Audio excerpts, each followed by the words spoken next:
How's it going, gamers? It's me, back at it again. I've been putting off making a video because I really wanted to my next one to be about Yu-Gi-Oh! And I made it into the MCS, the Master Circuit series for NA. Really grateful to be able to play in this week's tournament. There was a bit of a hiccup yesterday because of Master Duel going down for a bit, but that was fine. I got re-invited to come in today's tournament. I didn't do great. Could have done a lot better. But this is also one of my first Yu-Gi-Oh! Tournaments showings, and I'm happy the way things went down. I made a couple misplays, and I'm not the happiest with my list, purely because it's 41 cards. Let's go over it real quick. 3 Maxi. The games I won, not all of them had Maxi. The games I lost, not all of them had Maxi. But for context, I think I was 1-2 at a point in the tournament, and I maxied my opponent. They immediately scooped. So it's a bit of a difficult card. There was another point in the tournament where I maxied my opponent while I had Carrot and Elf out. They went called by. I used Carrot effect, and then I used they used call by again. They used their second call by, and I elfed the called by. Which is a really cute interaction that Sprite can do, where it kind of just nullifies called by if they're going first. So it essentially says you have to have Ash or cross out, and usually they'll use the Ash on your turn to like Ash your Gigantic or something like that, or even Ash in your Hugin. Kitten is a crazy card. Now once per turn, so you can bounce 2 monsters per turn, which is really nice. Apira, it's really fucking good. Honestly, if I cut this down to 40, I would probably cut 1 Apira, but that's just me personally. I think I only break once of like the 6 or 7 games I played today. So, but ideally you do want to run 3 of these cards because it is crazy. I just don't know what I would cut. Capshell. I was running this without the Appear for a bit because I liked it a bit more just because it was cute, but Appear is just easier to get off every time, pretty much. There are very few times where Capshell is better, but they work really well together. You can consistently get 3 draws, 2 on your turn and then 1 on your opponent's with the Appear Capshell combo. And if you have the nuts, you can get 4 by putting the Capshell under a Jin. 3 blue, 2 jet. 2 jet only because you only have 3 spells you really want to search in here, and you don't want to... I've had a lot of games where jet's kind of just dead, which is unfortunate. 1 red, 1 carrot, 2 lava golem. Lava golem is really interesting. I wouldn't play sphere mode, but lava golem's really weird because a lot of the end boards that Runic Sprite will end on is IP Elf. And so if you lava golem that board, they have like a smasher set. You've immediately destroyed 3 pieces of interaction for them, which is really, really powerful. And it came up, actually, in one of my games, where I ended up lava goleming. Their board was red, carrot, IP, elf. And I ended up losing that game, unfortunately. But I mean, I lost to Maxi. My opponent messaged me and he was like, bro, that was such a good game. Because it was a really fun and interactive game. I think that Sprite is a really fun matchup. It may get like boring to me over time, but like right now I'm really enjoying the Sprite versus Sprite matchup. But Maxi is such an unfun card. Maxi is such an unfun card. I ended up outing my opponent's entire board without Lava Golem. And he Maxied me. And then I let him draw 3. And I ended on like Jet Gigantic with Smashers in the back, and then a Maxi in hand, and the Runic Field spell on field, which isn't bad. He ended up ashing my Maxi, which is really unfortunate, and he broke through my board, and then went from there. 3 triple tactics, it's insane. This is the, I would say, probably best card in the format right now. It's so versatile, and it's going to be live almost every game. A lot of times, before I change my deck up a little bit, it's still kind of the same because I replaced the call by with lava golems. My hand was call by, triple tack, forbidden droplets, and a runic spell. And I was like, okay, well, I runic spelled. My opponent max sees me. I'm like, thank God. I draw 2 cards, and then I'm able to play somewhat because I'll be able to get the runic field spell off, and then I hopefully draw into like another runic spell or 2, and I'm able to kind of like cycle through, draw, and pass to my opponent on having some amount of interaction at least. 2 the field spell, not great, not a good card, but it's insane. You have to run it, but you never want to see it. It's searchable by like almost half of your deck, so you never really have to worry about it. You just don't really want to see it in your opener. If you see it in your opener, depending on your hand, it's fine, but you'd rather see one of these. 3 Forbidden Droplets. This card's crazy, I think, in Runic Sprite. The fact that you can go like tip flashing and then send them both off of Droplet to negate 2. Super, super impactful. And this can all happen in the draw step.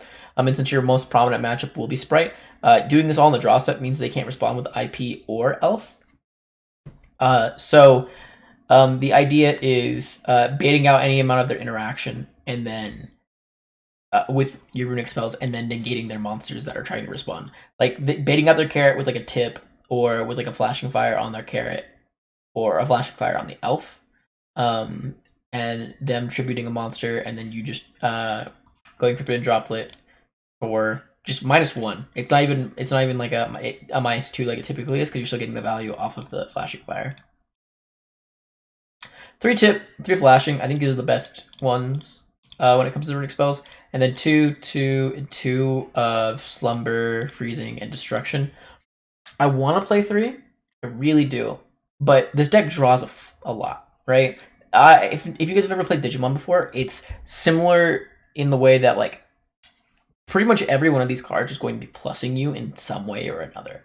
Like most of the cards in your deck will give you value, and because you're seeing so many of your cards, ideally you don't want to see duplicates of any of these cards.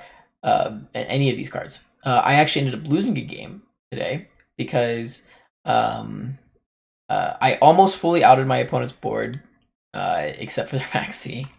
Go figures. But it would have been fine if I didn't have double tip, double destruction. I had a 6-card hand. I played a Pira, and I ended up drawing the second destruction on the top, and it was devastating. If I had just one more of these spells, it would have been fine. But I don't know. The math and ratios is really weird when it comes for decks like Runic, just because of how consistent they are. So you can take a little bit of inconsistency, a little bit of hits to your consistency. One of both of these, their names, they're bad, but they're names. So, you know, you can make an argument of maybe dropping a flashing and grabbing the golden one, the one that lets your opponent draw 1, banish 5, or banish 5. 2 starter and 1 smashers. The extra deck I feel like is pretty generic. 3 Hugin. This comes up. This does come up a pretty healthy amount. You are cycling through Hugins a lot, especially during your opening combo. If you have multiple runic spells in hand, you can go Hugin, special, make gigantic, Hugin again, and that insulates you from Ghost Ogre, which is really nice. 1 Gary for recursiveness, and sometimes it's just nice as like a comeback tool.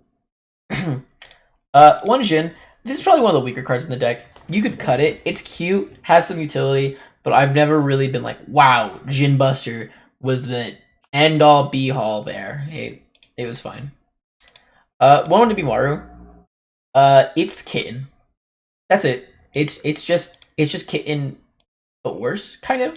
Kitten, but different. You gotta run it. Sometimes you can't get Kitten. And so it's just a nice way to remove a really gross threat on your opponent's side of the board. 2 gigantic.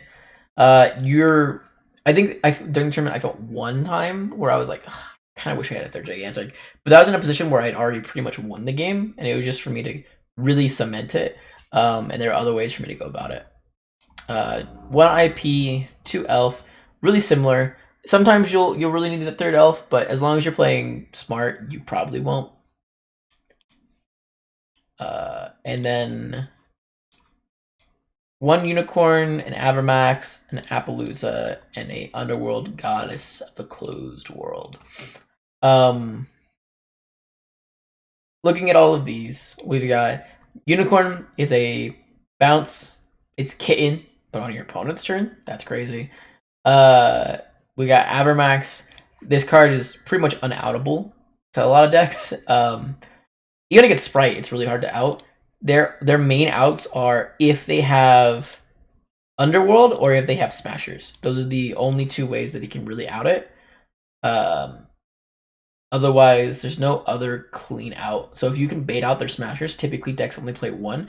Don't bank on it, but typically they only play one. And so getting out your Avermax is pretty much unbeatable at that point to most of their cards, as long as you keep one monster on field for Lava Golem and then play around the Underworld. Appaloosa's good, really good. I never felt the need to make it though. A lot of the time, I would just go down the line of something else, just because Runic Sprite's really popular. So I would maybe cut this for Dark, the Dark Charmer, just because that'll come up a couple more times. I feel like, especially going second, than it would, but up to you. Underworld Goddess is crazy. Underworld Goddess is fucking insane. I didn't realize how good it would be until I started playing with it. It feels fantastic. Being able to out one of your opponent's monsters without them being able to respond is really good. It's just a kaiju.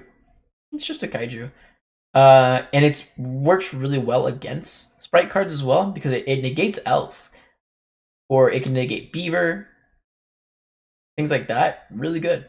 Really, really solid.